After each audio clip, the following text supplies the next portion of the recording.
Friends, welcome back to our YouTube channel GK with me. तो आज के इस वीडियो में हम पढ़ना स्टार्ट करेंगे राम मंदिर से रिलेटेड जितने भी आपके इंपॉर्टेंट क्वेश्चंस रहेंगे। सबसे पहले तो मैं आपको सारी जो भी हमारा जो कंसेप्ट है उस तरीके से पढ़ाऊंगी। बाद में मैंने यहाँ पर कुछ क्वेश्चंस की फॉर्म में इसको ऐड किया है, तो ये आपके लिए बहुत यूजफुल रहेगा। ये आपके एग्जाम में पूछे जाने के बहुत ज़्यादा चांसेस हैं, तो आप इस वीडियो को लास्ट तक देखेंगे तो ये आपके लिए यूजफुल भी रहेगी। अगर आपने हमारा चैनल सब्सक्राइब नहीं किया है तो प्लीज़ आप इसे सब्सक्राइब कर देना और इस क्लास में लास्ट तक बने रहना। ठीक है, तो मैं एक बार बता देती हूँ कि हम आज की क्लास में क्या क्या पढ़ने वाले हैं। जैसे सबसे पहले मैंने इसको थोड़ा सा स्टेट इस तरीके से कंसेप्ट की फॉर्म में लिख दिया है ताकि आपके लिए यूजफुल रहे। बाद में जितने भी क्वेश्चंस की फॉर्म में मैं इसको लिख सकती थी, मैंने सारे क्वेश्चंस इसमें ऐड कर दिए हैं। ठीक है, तो अब हम ज़्यादा टाइम नहीं लेते हैं और आपकी क्लास को स्टार्ट कर देते हैं। ये क्लास आपके सभी एग्जाम के पॉइंट ऑफ व्यू से इंपॉर्टेंट रहने वाली है। ये टॉपिक जो है आपके सभी एग्जाम में पूछा जा सकता है, क्योंकि अभी वैसे भी करंट का टॉपिक है और इम्पॉर्टेंट भी है। तो इसमें मैं बता देती हूँ आपसे, इसमें से जो क्वेश्चन पूछे जाने के चांसेस हैं, जैसे जो रामलला की मूर्ति है उसमें से क्वेश्चन पूछे जाने के चांसेस आपके बहुत ज़्यादा रहने वाले हैं। उसको बहुत अच्छे से और डिटेल से ही पढ़कर जाना है। ठीक है, तो अब हम स्टार्ट कर देते हैं। जैसे यहाँ पर लिखा है, राम मंदिर जो है, आप सभी को पता है राम मंदिर जो है वो हिंदू मंदिर है और ये यूपी के अयोध्या में बनाया जा रहा है। आप सभी जानते हैं कल इसका जो है वो मतलब एक तरीके से जो प्राण प्रतिष्ठा समारोह था वो कल संपन्न हो चुका है। ठीक है, जिसे प्रमुख हिंदू देवता श्री राम का जन्म स्थान माना जाता है। तो आप सभी को पता होना चाहिए जो अयोध्या है, अयोध्या में जहां पर राम मंदिर की स्थापना की गई है उसे किसका निवास स्थान या जन्म स्थान कहा जाता है? श्री राम का जन्म स्थान माना जाता है। ठीक है, इसके निर्माण में मतलब जो आज आपका राम मंदिर का उद्घाटन हुआ था 22 जनवरी को, उस समय उसको बनने में लगभग एक तरीके से कह सकते हैं 3 साल के अराउंड का टाइम लगा है। इसके निर्माण में 2019 में सुप्रीम कोर्ट के फैसले के बाद ये शुरू हुआ, जिसने हिंदुओं को राम मंदिर के लिए जमीन आवंटित कर दी और मस्जिद के लिए कहीं और जमीन आवंटित कर दी थी। यानी कि 2019 में सुप्रीम कोर्ट ने अपना डिसीजन दिया और इस डिसीजन के तहत क्या कहा गया कि जो हिंदूज हैं वो राम मंदिर के लिए यहाँ पर क्या बना सकते हैं, राम मंदिर स्थापित कर सकते हैं। और जो बाबरी मस्जिद का जो विवाद था साथ में, उसके लिए अलग से क्या कर दी गई, जमीन कहीं और आवंटित कर दी गई। मंदिर के पूजन समारोह की बात करते हैं, यानी कि जो ये अयोध्या राम मंदिर है इसकी सबसे पहली बार जो शुरुआत है वो क्या तारीख को की गई थी? तो ये भी आपका इंपॉर्टेंट हो जाता है, आपसे इसमें से पूछा जा सकता है। जैसे मान लीजिए, जैसे हम कोई भी घर बनाते हैं, घर बनाने से पहले हम उसकी नींव रखते हैं, तो वैसे ही मंदिर का जो पूजन समारोह हुआ था, यानी कि मंदिर जब बनाया जा रहा था, जब स्टार्टिंग की थी, तो उसकी स्टार्टिंग आपके 5 अगस्त 2020 को की गई थी। तो ये 5 अगस्त 2020 को क्या हुआ, मंदिर का पूजन समारोह हुआ था, जिसका अनुष्ठान कार्य किसके द्वारा किया गया था? पीएम मोदी के द्वारा किया गया था। तो ये पॉइंट आपको याद रख लेना है, आपका इंपॉर्टेंट हो जाता है आपके एग्जाम के पॉइंट ऑफ व्यू से। ठीक है, मंदिर का जो पूजन समारोह है वो 5 अगस्त 2020 को आयोजित किया गया और इसका अनुष्ठान कार्य किसने किया था? पीएम मोदी जी ने किया था। इसके बाद यहाँ पर इंपॉर्टेंट पॉइंट है, ये जितने भी पॉइंट्स मैंने लिखे हैं सभी ही आपके एग्जाम के लिए इंपॉर्टेंट है। जैसे यहाँ पर मैंने लिखा है, श्री राम जन्मभूमि तीर्थ क्षेत्र ट्रस्ट की देखरेख में बने इस मंदिर का उद्घाटन 22 जनवरी 2024 को संपन्न हुआ। तो आपसे पूछा जा सकता है कि राम मंदिर के लिए कौन से ट्रस्ट की स्थापना की गई थी? तो इसका नाम आपको अच्छे से पता होना चाहिए, श्री राम जन्मभूमि तीर्थ क्षेत्र। ठीक है, तो इसका नाम क्या है? श्री राम जन्मभूमि तीर्थ क्षेत्र। यहाँ पर जन्मभूमि इसलिए लिखा गया है क्योंकि यही श्री राम जी की जन्मभूमि मानी जाती है। ठीक है, तो श्री राम जन्मभूमि तीर्थ क्षेत्र ट्रस्ट की देखरेख में इस मंदिर का उद्घाटन किया गया और जो संपन्न हुआ है, यानी कि पूरा जो कल जो मूर्ति स्थापित की गई है वो 22 जनवरी 2024 को क्या हो गया, संपन्न हुआ है। ठीक है, इतने पॉइंट आई होप आपको समझ में आए होंगे। अब हम हमारे नेक्स्ट पॉइंट की तरफ चलते हैं। मंदिर में पूजे जाने वाले देवता रामलला विराजमान है, जो श्री राम जी का कैसा रूप है? शीशु रूप है। ठीक है, तो आप सभी ने देखा है, आपने मूर्ति भी देख ली होगी। जो श्री राम जी की मूर्ति है उसे हम रामलला के नाम से जान रहे हैं और वो कैसा स्वरूप है भगवान श्री राम का? शीशु स्वरूप है, यानी कि वो बाल स्वरूप में वहां पर विराजमान हुए हैं। इसके बाद अगर हम यहाँ पर टोटल लैंड अलॉटेड की बात करते हैं, कुल आवंटित भूमि की बात करते हैं, तो श्री राम जन्मभूमि तीर्थ क्षेत्र ट्रस्ट को विभिन्न मंदिरों के निर्माण के लिए 70 एकड़ तक की भूमि को क्या दिया गया, आवंटित किया गया है, जिसमें से जो राम मंदिर का मेन टेम्पल कॉम्प्लेक्स है वो 2.7 एकड़ में फैला हुआ है, जहां श्री राम की मूर्ति रखी जाएगी और वहीं पर क्या प्रेजेंट होगा, वहीं पर पूजा स्थल भी विद्यमान होगा। तो मेन टेम्पल कॉम्प्लेक्स में क्या रखा जा रहा है, 2.7 एकड़ में जो मेन टेम्पल है, जहां पर मंदिर होगा, जहां पर पूजा की जाएगी, जहां पर जो रामलला है उनकी मूर्ति होगी, वो कितने एकड़ में फैला हुआ है, 2.7 एकड़ में है। ठीक है, तो ये आपको याद रख लेना है, कितने एकड़ में है, 2.7 एकड़ में है। इसके बाद यहाँ पर 5 अगस्त आना था, 5 अगस्त 2020 को जय श्री राम लिखी ईंटों का उपयोग करके भूमि पूजन और इसके साथ साथ शिलान्यास किया गया। तो ये याद रखना है, यहाँ पर 5 अगस्त आएगा। तो 5 अगस्त 2020 को श्री राम लिखी ईंटों का उपयोग करके क्या किया गया, वहां पर भूमि पूजन किया गया और इसके साथ साथ शिलान्यास किया गया था। यानी कि एक तरीके से हम कह सकते हैं कि यहाँ पर जो रामलला है या फिर जो मंदिर का कार्य है उसकी शुरुआत कर दी गई थी। इसके बाद यहाँ पर ना 5 मंडप होंगे, जिसमें से अलग अलग मंडप के नाम दिए गए हैं। जैसे मंदिर में कुंडू, नृत्य, रंग, कीर्तन और प्रार्थना नाम से क्या होंगे, 5 अलग अलग मंडप होंगे। तो मंदिरों में, मंदिर के बाहर, मंदिर के वहां पर क्या स्थापित किए जाएंगे, मंडप स्थापित किए जाएंगे, जिस मंडप में कौन से होंगे, कुंडू, नृत्य, रंग, कीर्तन और प्रार्थना। ये क्या है, इनके नाम है। तो ये क्या है, 5 मंडप है। ठीक है, आई होप आपको समझ में आया होगा। अब ये जो रामलला की मूर्ति है, इससे रिलेटेड क्वेश्चंस जो हैं वो आपको बहुत अच्छे से याद रखने हैं। आई नो ये क्लास आपकी बहुत लेंथी भी नहीं रहेगी, बट आपके लिए यूजफुल जरूर रहने वाली है। तो आप इस क्लास को अच्छे से देख लेना और अपना नोट करते जाना। रामलला मूर्ति के बारे में जान लेते हैं। आप सभी को पता है कल 22 जनवरी 2024 को राम मंदिर उद्घाटन संपन्न हो चुका है और यहाँ पर मंदिर में रामलला की क्या हो चुकी है, प्राण प्रतिष्ठा भी पूरी हो चुकी है। प्राण प्रतिष्ठा एक सनातन धर्म में एक विधि मानी जाती है, जिसमें जो मूर्ति होती है उसको एक जीवन स्वरूप दिया जाता है, या उसकी जिस तरीके से अलग अलग जो भी विधि विधान होता है उसके तहत क्या डाली जाती है, प्राण प्रतिष्ठा पूरी की जाती है। ठीक है, इसके अगर हम मूर्तिकार की बात करते हैं तो रामलला की जो मूर्ति बनी है उसके मूर्तिकार का नाम क्या है, अरुण योगीराज हैं। ये बहुत बड़े स्कल्प्टर हैं जो मूर्तियां बनाते हैं। इसके अलावा ये कर्नाटक के रहने वाले हैं और इनके जो भी इनके पूर्वज थे वो भी मूर्ति बनाने में बहुत ज्यादा प्रसिद्ध थे। तो वहीं से इनके भी भीतर भी जो मूर्ति बनाने का गुण है वो पाया गया। तो इस प्रकार जो अरुण योगीराज हैं उन्होंने क्या बनाई है, श्री राम जी की मूर्ति बनाई है। और ये मूर्ति जो है वैसे कहाँ के रहने वाले, कर्नाटक के रहने वाले हैं। इनका नाम आपको याद रखना है, क्या नाम है, अरुण योगीराज है। मूर्ति जो है वो किससे बनी है, काले रंग के पत्थर के द्वारा निर्मित की गई है, या फिर हम इसे कह सकते हैं कि कृष्णशिला से निर्मित है। आपसे पूछा जा सकता है कि मूर्ति जो है वो ब्लैक पत्थर से ही क्यों बनाई गई है, तो इसके पीछे भी बहुत सारे कारण हैं। कुछ लोग कह रहे हैं कि मतलब ये आध्यात्मिकता से तो जुड़ा हुआ है, इसके साथ साथ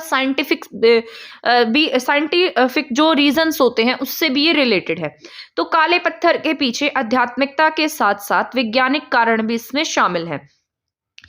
ऐसा भी कहा जा रहा है कि कृष्णशिला से बनी मूर्ति, राम मूर्ति, जब भी इसका मतलब जैसे दूध से अभिषेक किया जाएगा तो मूर्ति में कोई भी बदलाव नहीं होगा। जैसे आज आप देखते हैं बहुत सारी मूर्तियां जो हैं वो क्या हो जाती है, थोड़ी थोड़ी डिके हो रही हैं, केमिकल्स का यूज किया जा रहा है जिसकी वजह से वो क्या होती जा रही है, डिके होती जा रही है। तो यहाँ पर जो मूर्ति है जो ये कृष्णशिला से बनी है, इस पर कोई भी किसी भी तरीके का प्रभाव नहीं पड़ेगा। जैसे आप शिवलिंग वगैरह देखते हैं तो उस पर किसी चीज का कोई प्रभाव नहीं पड़ता, तो उसी तरीके से मूर्ति पर भी कोई भी बदलाव या प्रभाव देखने को नहीं मिलेगा।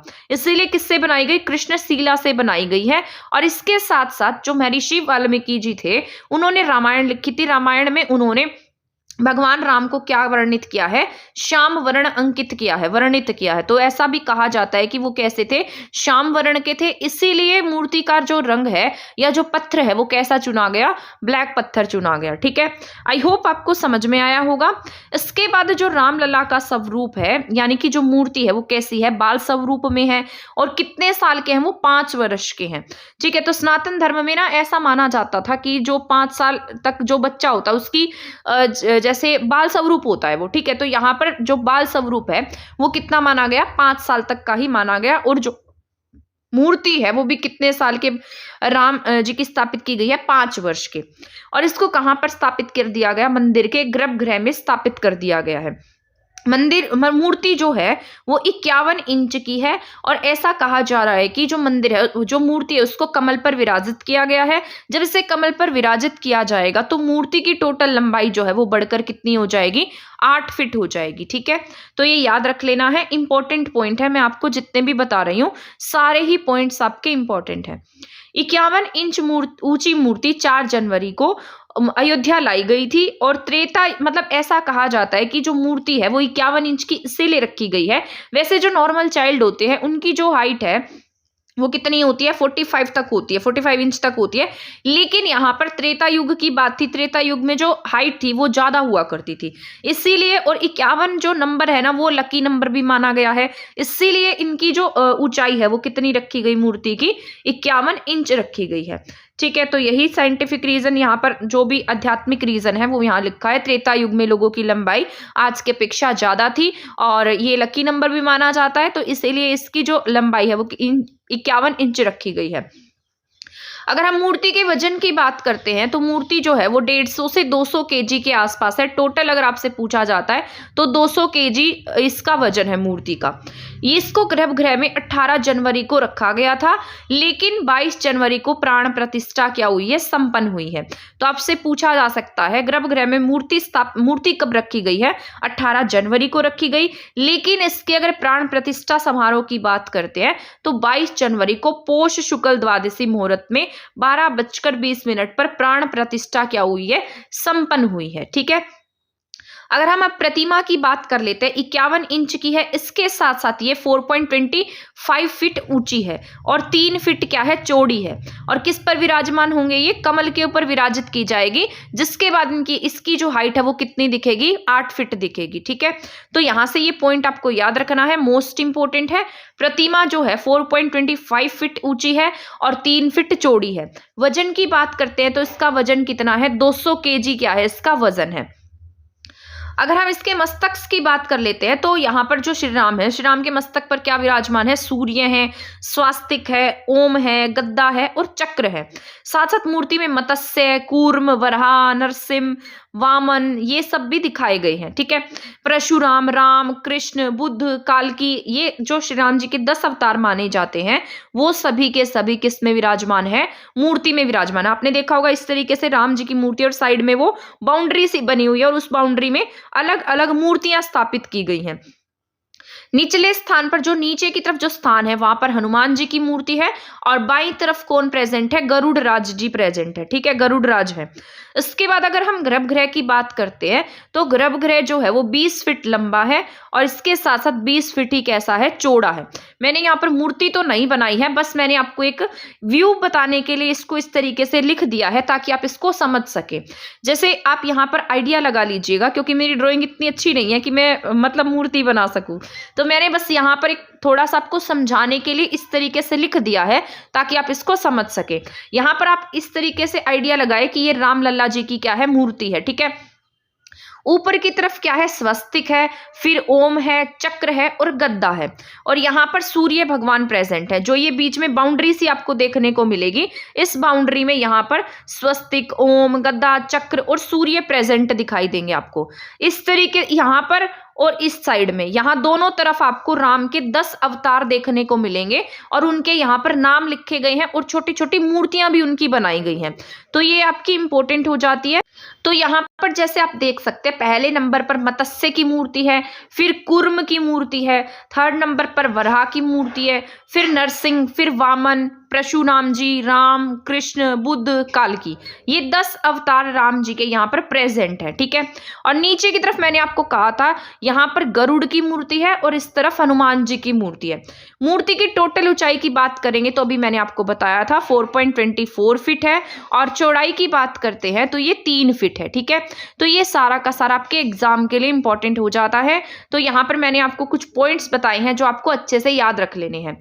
यहाँ मैंने आपको बताया सबसे ऊपरी स्थान पर स्वस्तिक है, ओम है, चक्र है, गद्दा है, फिर सूर्य भगवान जी हैं। इस तरफ और लेफ्ट और राइट साइड की बात करते हैं तो मत्स्य, कूर्म, वराह, नरसिंह, वामन। इस तरफ बात करते हैं तो परशुराम, राम, कृष्ण, बुद्ध, काल्की। नीचे बात करते हैं तो हनुमान और गरुड़ की मूर्तियां आपको देखने को मिल रही हैं और बीच में रामलला प्रेजेंट है। ठीक है, आपने ये गूगल पर ये फोटो देखी भी होगी, आपने वैसे भी बहुत जगह पर ये मूर्ति जो है वो देख ली होगी। ठीक है, बस मैंने ये आपको समझाने के लिए ही बताया था ताकि आप इसको एक बार रिकॉल कर पाए। मान लो आपके एग्जाम में इसमें से कुछ आ जाता है तो आप इसको अच्छे से अटेम्प्ट कर पाएंगे। इसके बाद हम यहाँ पर कुछ इंपॉर्टेंट क्वेश्चंस पर चलते हैं। इसके बाद हम नेक्स्ट पॉइंट पढ़ना स्टार्ट करते हैं। यहाँ पर कुछ पॉइंट्स मैंने क्वेश्चन आंसर की फॉर्म में लिखे हैं जो आपके इंपॉर्टेंट होंगे। ठीक है, तो सबसे पहला पॉइंट तो यही है कि अयोध्या जो है वो कहाँ पर है, यूपी में है, आप सभी जानते हैं।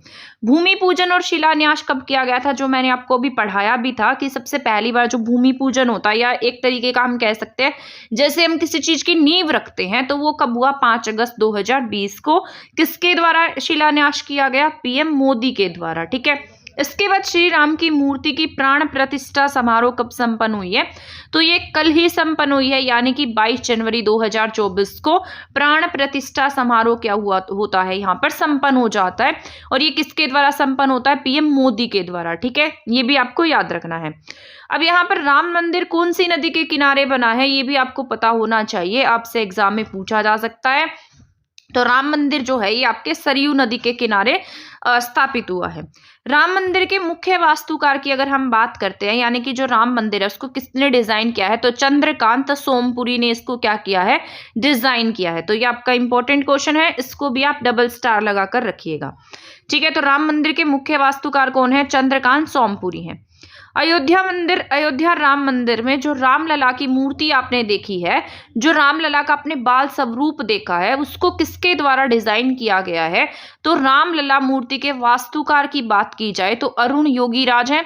ये भी मैंने आपको ऊपर बताया भी था, ये कहाँ से बिलोंग करते हैं, कर्नाटक से बिलोंग करते हैं। अब अगर हम बात करें राम मंदिर की कुल ऊंचाई की, तो राम मंदिर की ऊंचाई जो है वो 161 फीट रहने वाली है। इसमें टोटल कितने मंडप रहेंगे, 5 मंडप रहेंगे। ऊपर मैंने आपको 5 के 5 मंडप का नाम भी बताया था, जैसे प्रार्थना मंडप, तो मैंने ऊपर अभी आपको बताए थे सभी के सभी नेम। अगर हम टोटल खंबे की बात करें, आपको पता होगा मंदिरों में ना स्तंभ टाइप में खंबे से होते हैं, तो राम मंदिर में भी खंबे स्थापित किए जाएंगे, तो वो टोटल 392 खंबे होंगे। तो ये भी आपका इंपॉर्टेंट हो जाता है। राम मंदिर में टोटल खंबे कितने रहने वाले हैं, 392। अगर हम राम मंदिर ट्रस्ट समिति की बात करते हैं, क्योंकि जितने भी मंदिर बनते हैं तो उसके लिए समिति बनती है, ट्रस्ट स्थापित किया जाता है, तो इसका जो ट्रस्ट समिति है उसका नाम है श्री राम जन्मभूमि तीर्थ क्षेत्र। ये भी मैं आपको ऊपर बताकर आई हूं, तो जन्म से रिलेटेड है, तो इसमें नाम में भी क्या आएगा, श्री राम जन्मभूमि तीर्थ क्षेत्र। तो ये आपको याद रखना है। ठीक है, इसके बाद यहाँ पर राम मंदिर में नींव में इस्तेमाल किए गए काले पत्थर या शालिग्राम शिला हम इसे कहते हैं, इसका क्या महत्व है, तो राम मंदिर की नींव में एक पत्थर शामिल किया गया है, इसका यूज किया गया है जो काला पत्थर है, और जिसे हमने किसका नाम दिया, शालिग्राम शिला भी हम उसे कहते हैं। तो किसका प्रतीक है, भगवान विष्णु का प्रतीक कहा गया है। इसके बाद ये सारे क्वेश्चंस आपके इंपॉर्टेंट हैं, जितने भी मैं आपको बताती जा रही हूँ। श्री राम जन्मभूमि तीर्थ क्षेत्र के महासचिव कौन है, तो ये आपको पता होना चाहिए, इनका नाम है चंपत राय। ठीक है, तो चंपत राय क्या है, जो ये बोर्ड बना हुआ है, तीर्थ क्षेत्र स्थापित किया गया है, तो इसके जो महासचिव है उनका नाम क्या है, चंपत राय है, चंपत राय। ठीक है, तो ये याद रखना है, चंपत राय है। अब यहाँ पर राम मंदिर जो बनेगा, राम मंदिर के परिसर के चारों कोनों में 4 मंदिर स्थापित किए जाएंगे। मंदिर के चारों ओर आयताकार परकोटा बनाया गया है। ठीक है, जिसकी लंबाई 732 मीटर और चौड़ाई कितनी है, 14 फीट है। तो परकोटा एक तरीके की 4 दीवारी हम कह सकते हैं, इस तरीके से होगी। तो उसके चारों तरफ क्या है, एक परकोटा बनाया गया है, जिसकी लंबाई कितनी है, 732 मीटर है, और चौड़ाई की अगर हम बात करते हैं तो वो 14 फीट है। और परिसर में राम मंदिर के परिसर में कितने मंदिर और स्थापित होंगे, 4 मंदिर और होंगे।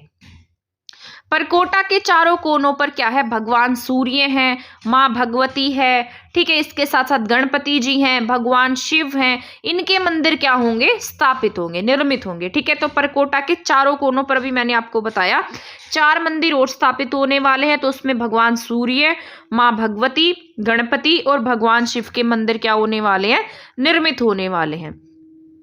राम मंदिर के उद्घाटन पर सबसे बड़ा दीपक जो है ये प्रज्वलित किया गया था। 300 फीट की ऊंचाई पर खड़ा था ये, और इसका जो कपास थी उसमें 1.25 क्विंटल कपास लगी थी, और 21,000 लीटर तेल से क्या हुआ था, ये प्रज्वलित किया गया। तो ये भी आपका इंपॉर्टेंट हो जाता है। राम मंदिर के उद्घाटन पर दुनिया का सबसे बड़ा दीपक प्रज्वलित किया गया था।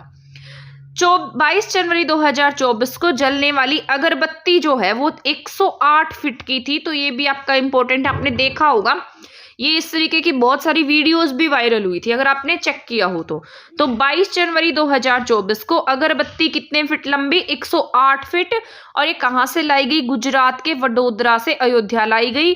3600 किलो की थी ये। तो कितना इंपॉर्टेंट क्वेश्चन है, 3600 kg की थी। 2019 में सुप्रीम कोर्ट ने अयोध्या मंदिर मस्जिद में फैसले में मस्जिद के लिए कितने एकड़ भूमि का फैसला किया था, तो 5 एकड़ भूमि का इसमें फैसला किया गया था। अयोध्या में राम मंदिर को समर्पित डाक टिकटों की सीरीज को किसने लॉन्च किया है, तो ये लॉन्च किया गया है पीएम मोदी के द्वारा। राम मंदिर में कितने मंजिल, राम मंदिर जो बनेगा वो 3 मंजिला होगा। प्रत्येक मंजिल जो है वो कितने फीट की होने वाली है, 20 फीट की रहने वाली है। मंदिर अलग है। और गुबंद की बात करेंगे तो जैसे ऊपर गुबंद सा होता है वो अलग होता है। तो गुबंद की ऊंचाई की अगर बात करेंगे तो गुबंद 141 फीट पर स्थापित हो रहा है। किस राज्य सरकार ने रामलला दर्शन योजना की शुरुआत की है, तो ये छत्तीसगढ़ सरकार ने क्या शुरू की है, रामलला दर्शन योजना। इसके तहत प्रत्येक वर्ष 20,000 से अधिक जो भी तीर्थ यात्री होंगे उन्हें अयोध्या राम मंदिर के दर्शन कराए जाएंगे। ठीक है, आई होप आपको ये समझ में आया होगा। इसके बाद नेक्स्ट पॉइंट है हमारा, पीएम मोदी ने स्वच्छ तीर्थ स्थलों के लिए किस अभियान की शुरुआत की, तो इसका नाम है स्वच्छ मंदिर। राम मंदिर अभिषेक से पहले इसको लॉन्च किया गया था। इसका उद्देश्य अयोध्या को सबसे स्वच्छ शहर बनाना है। इसके तहत जो छोटे मंदिर हैं, जो छोटे तीर्थ स्थल हैं, वहां पर भी स्वच्छता अभियान शुरू किया गया। ये जो अभियान है वो मकर संक्रांति को शुरू हुआ था और 22 जनवरी तक रहा है। ठीक है, तो ये आपका हो जाता है इम्पोर्टेंट। यूपी के अयोध्या में पुनर्निर्मित, अब ये भी आपका इंपॉर्टेंट पॉइंट है, ये आपसे पूछा जा सकता है। तो यहाँ पर मैंने लिखा है यूपी के अयोध्या में पुनर्निर्मित रेलवे स्टेशन का उद्घाटन पीएम मोदी द्वारा किया गया और इसका नाम क्या रखा गया, अयोध्या धाम जंक्शन रखा गया है। ठीक है, इसके बाद अगर हम नेक्स्ट पॉइंट की बात कर लेते हैं, अयोध्या भूमि से बाबरी मस्जिद विध्वंस जुड़ा हुआ है, आप सभी जानते हैं। इसका ढांचा, मतलब जो बाबरी मस्जिद थी वो कब ढा दी गई थी, 6 दिसंबर 1992 को। लेकिन इसके 10 दिन बाद ही एक कमेटी, जो जांच आयोग है, उसका गठन किया गया जिसका नाम था लिब्राहन जांच आयोग। इस समय जो यूपी के सीएम थे वो कौन थे, कल्याण सिंह थे।